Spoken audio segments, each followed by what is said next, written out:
Балалар бүгін қазақ тілі сабағындағы жыл бойы өткенді қайталау, мәтін және сөйлем.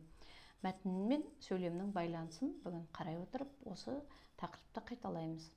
Бүгінгі сабақтың мәтіні сіздер бұрыннан білетін мәтін түрлерінің бөліктерін ажырата аласыздар және алған білімдеріңді практикалық түрде қолдана аласыздар.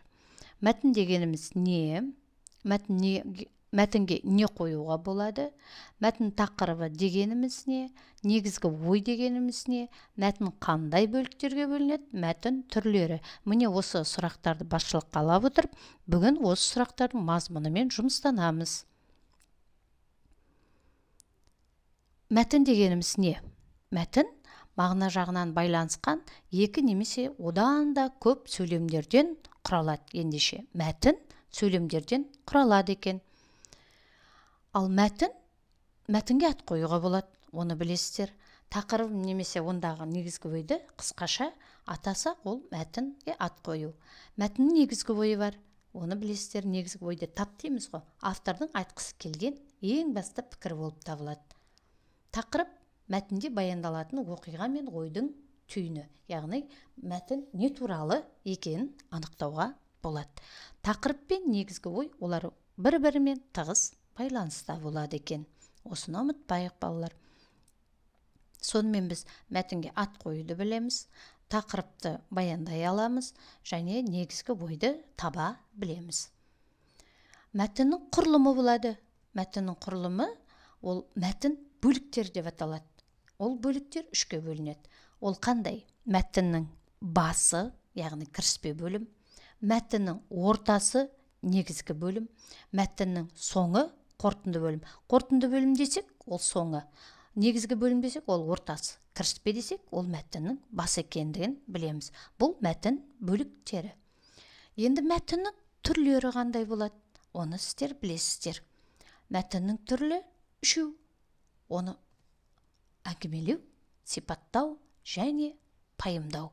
Оның аттарының өзі айтып тұр. Әңгімелеу дегенде әңгімелейміз, сипаттауда бір затты сипаттаймыз, пайымдауда қорытынды ой айтады екенбіз, дәлелдейміз. Яғни осы мәтіндердің құрылымы бар. Ол қалай екен? Әңгімелеу мәтіні оқиғаның басталуы, кіріспе, оқиғаның дамуы, негізгі бөлімі, оқиғаның аяқталуы, соңы. Әрбір мәтіннің басы, ортасы, соңы болады. Бұл әңгімелеу мәтіннің басталуы, оқиғаның дамуы, аяқталуы. Ал сипаттау мәтіні белгілі бір түріне, сипатына, ерекшелігіне қарай затты сипаттаймыз. Ал пайымдау мәтіні пікір айтамыз және сол пікірді дәлелдейміз. Бұл пайымдау. Ал олар қалай құрылады? Көбіне әңгімелеу мәтіні не істеді, қайтеді деген сұрақтар бойынша құралады екен. Не істеді? Мысалы, балалар далаға шықты, олар доппен ойнады, қызу ойын болды десек, не істеді деген сұраққа жауап берсе, бұл әңгімелеу мәтіні болады. Ал сипаттау мәтіні, оны бірден білесіздер. Қандай, қай деген сұрақтарға жауап береді.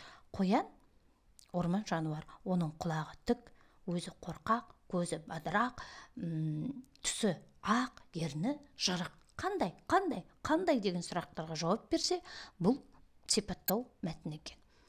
Ал пайымдау мәтіні, бұл неліктен, не себепті деген сұрақтардың аясында құрылады екен. Сөйлемде көбіне, мәтіннің ішінде көбіне өйткені, сондықтан, себебі деген сөздер кездессе, бұл пайымдау мәтіні екенін бірден білуге болады. Енді осы өткендерімізді, тақырыптарымызды есімізге ала отыра қайталап орындаймыз. Сіздерге қазір 94-ші беттегі бірінші жаттығу жазбаша орындалады. Мәтінді оқисыңдар да, төменгі жағында ат берген. Сол 4 аттың қайсысы мәтінге сәйкес, соны қоямыз.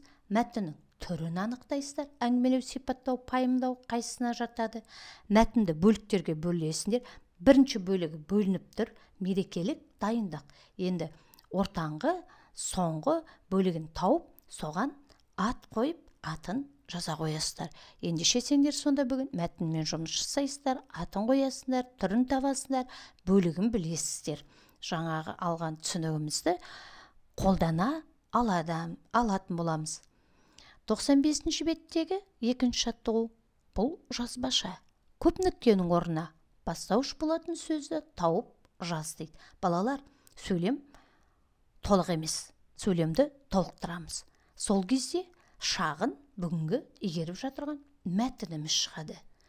Ал бұл мәтіннің орнына қойылатын сөзге назар аударыңдар. Мысалға, Асқар далаға шықты. Ол добын алып шықты. Бұл жердегі Асқар, ал екінші сөйлемді Асқардың орнына есім сөздер қолданып тұр. Мен сіздерді білесіздер. Ол, сен, біз, сендер, олар деген есім сөздер бар. Соны қойсаңыздар, шағын мәтін құрылып шығады екен. 95-ші бет 4-ші жаттығу ауызша. Мақалды тауып біліп ал. Балалар, біз сіздерге айттық. Сөйлем мәтіннің де бір негізгі ойы болады. Тиянақты бір ойды білдіреді. Ендеше, мына сөздердің жігін ажыратсаңыздар, мақал шығады. Мақалдан бір ой түюге болады. Және оның үлкен тәрбиелік мәні бар.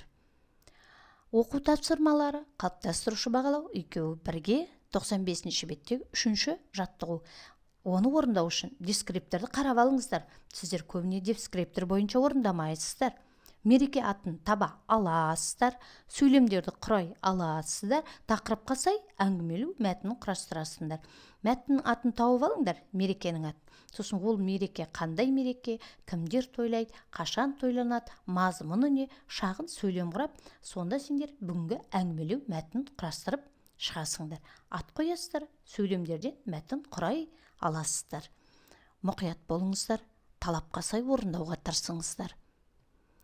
Сонымен балалар, біз жыл бойына өткен мәтін және сөйлем дегенді қарасақ, мәтін сөйлемсіз болмайды. Ал сөйлемдердің өзара байланысқаны мазмұны бойынша ол мәтін болатынын ұмытпаңыздар. Мәтін дегеніміз не екенін білдік, сөйлемдерден құралады. Мәтінге не қоюға болады? Оқып отырып ат қоюға болады. Мәтіннің тақырыбы дегеніміз не? Негізгі ойлардың желісі екенін білдік. Негізгі ой дегеніміз не? Яғни автордың айтқысы келген ең басты пікірі екендігін білдік. Мәтін қандай бөліктерге бөлінетінін білдіңіздер. Мәтіннің басы, ол кіріспе, ортасы, негізгі бөлім, соңы, қорытынды бөлім екенін білесіздер. Ал егер сұрақ қойсам, кіріспе қандай десең, мәтіннің басы, негізгі бөлім ше, ол ортасы, қорытынды ше, ол соңы, соңы ше, қорытынды деп екеу қарама-қарсы сұрақ қойсаң, бір жауап болады екен. Және мәтіннің түрлері, мәтіннің түрін ұмытпаймыз. 3 түрі бар екен. Және оларды анықтауда оңай. Әңгімелеу мәтіні кілең, не істеді, қайтты деген сұрақтар желісінде құралады. Сипаттау мәтіні қандай, қай деген сұрақтардың желісінде құралады.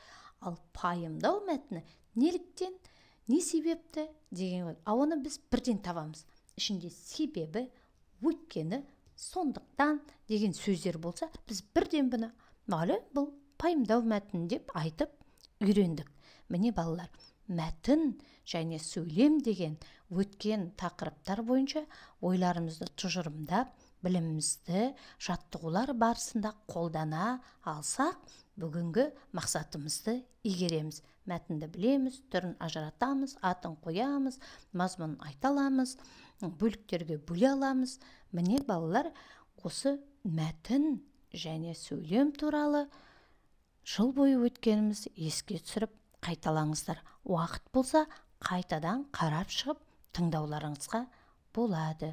Білімдеріңіз толығып, үлкен азамат болыңыздар. Кәне енді жаттығуды орындауға кірісейік.